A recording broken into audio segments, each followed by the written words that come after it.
Une chose à laquelle tous les serviteurs de Dieu doivent s'astreindre, c'est de refuser toute activité qui dépasse la mesure compatible avec les exigences de leur relation secrète avec Dieu. Il faut poser la question et la résoudre, quelque difficile qu'elle soit.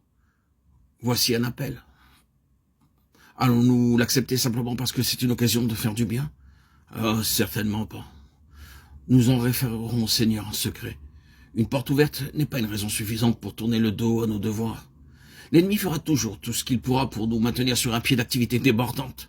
Et ce n'est pas un des moindres périls de leur présence que cet activisme constant et tout extérieur qui empiète toujours plus sur le temps que nous devons à Dieu.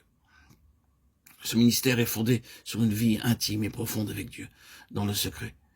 Il faut qu'en aparté, Dieu puisse constamment nous tenir en haleine. Nous devons nous isoler avec lui et avoir de ces tête-à-tête pendant lesquels il peut nous dire en tout temps « Tu te souviens, tel et tel, ce n'était pas bien.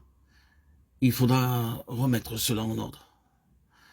Peut-être nous est-il échappé quelque chose d'inexact, ou avons-nous au contraire manqué l'occasion d'une parole opportune.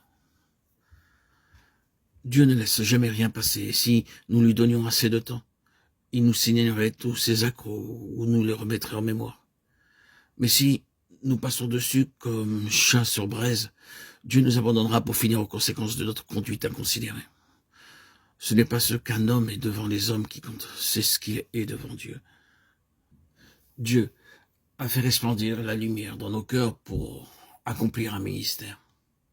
Et qu'est-ce donc que ce ministère? C'est le seul ministère que Dieu approuve. L'élément le plus important de mon ministère, ce n'est pas la prédication de l'évangile, car Dieu qui a dit « la lumière brillera du sein des ténèbres » a fait briller la lumière dans nos cœurs pour faire resplendir la connaissance de la gloire de Dieu sur la face de Christ. La lumière du glorieux évangile de Jésus-Christ a brillé dans nos cœurs. Oh. Quel est donc ce contexte? Le chapitre précédent nous reporte à Exode 34. Moïse avait parlé avec Dieu et ne savait pas que son visage rayonnait.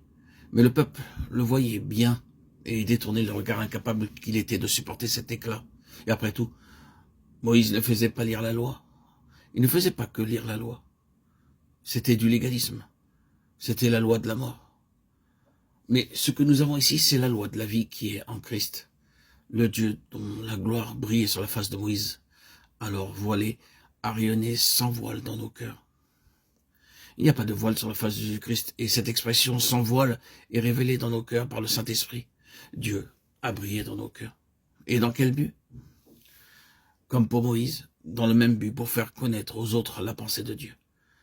Comment les hommes, en effet, en viennent-ils à connaître la pensée de Dieu? Par la manifestation de la gloire de Dieu sur la face de Christ, telle qu'elle rayonne de notre vie intérieure. Christ en nous, l'espérance de la gloire.